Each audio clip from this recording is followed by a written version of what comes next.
Hello everyone, I'm Megan Sullivan and welcome to my review of Fields of Mistria, published and developed by NPC Studio. If you like this video, please give it a like and this channel a follow, and I'll be sure to bring you more gaming goodness in the future. Thank you. So, it's been a long time since I've evangelized a video game, but I am here to sing the praises of Fields of Mistria, a game so entertaining and addictive that I consider it a serious 2024 Game of the Year contender. Now you might be thinking, isn't this just a Stardew Valley ripoff? At least that's what I was thinking when I first saw this game. In fact, I was so sure of it I basically ignored it. That is until people on my social media timeline began to absolutely gush about Fields of Mistria.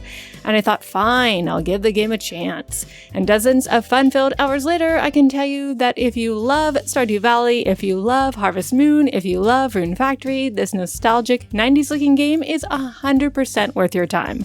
Let's get into why. Now, I just mentioned the aesthetics, and that is the initial hook. Fields of Mistria very much looks like it takes its cues from 90s anime and video games. It features adorable and colorful pixelated graphics, animals that are super cute and charming, and character portraits definitely make me think of popular anime from back in the day.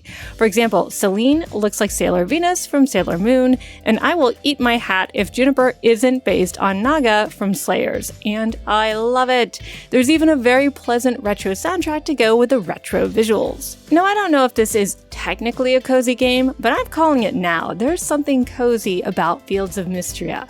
Even the story feels cozy, with a simple premise of a young adventurer being given free farmland in exchange for helping the citizens of Mistria rebuild their village after a devastating earthquake. Of course, it turns out that the tiny village also has an impressively ancient history, which involves a guardian dragon, a bunch of witch queens, and a lot of magic. These mysteries start to unravel as you advance through the story, but there's no particular rush, and you can take your time as you farm, fish, forage, and fall in love.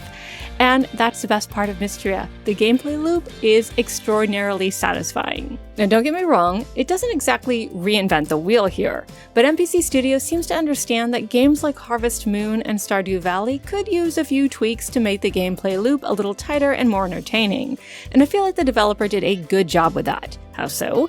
Well, for one thing, unlike in Harvest Moon, where the opening hours of the story are slow, Fields of Mistria quickly ushers you through the tutorial phase of the story before cutting you loose to do whatever you can to quickly make a living and revitalize the town. There's never a moment where you can't be productive. Your farm, after all, is rather large, so just like in Stardew Valley, there's plenty of wood and stone to clear out, weeds to uproot, and patches of dirt to hoe into suitable farmland. And all of those items are sellable or craftable, so nothing goes to waste. The only thing stopping you from being endlessly productive is a replenishable stamina meter and the daily clock that generously lets you work from 6 a.m. until 2 a.m. before, you pass out. And believe it or not, you'll need every second if you want to get all the things you want to do done in a day. And there's a lot you can do very early on. There's mining, crafting, farming, fishing, foraging, and flirting. You can go on archaeological digs, you can whip up stat and health boosting meals, you can craft furniture for your home, you can dress up your animals in silly costumes, go exploring and find rare items, you can change your clothing and hairstyle at any time, you can fight monsters and explore ancient ruins, you can go swimming, participate in seasonal festivals, and of course, do the odd fetch quests in order to win over the townsfolk. Many of these things are featured in other farming simulators, true, but it feels like the barrier of entry is easier to navigate here. For example, I was asked to expand my neighbor's farm, and happily, it didn't take me nearly as long as I initially thought it would, because the source material, stone, iron, wood, etc., was relatively easy to collect if I used my time wisely. Another plus in my book is that the activities don't feel overly repetitive, and that's because NPC Soft has included a basic leveling system and skill tree for each farming activity. The more you work, the more you level up a specific skill. This unlocks a special skill tree where you can spend currency collected from doing chores to unlock skills that make activities even more enjoyable. For example, I unlocked a skill that caused a cooked meal to drop every time I harvested an item in my garden. I could then give that meal to a character I liked in order to increase my popularity, eat it to replenish my health, or sell it for money. Likewise, I could upgrade my tools, weapons, and armor to make them more efficient and effective as well.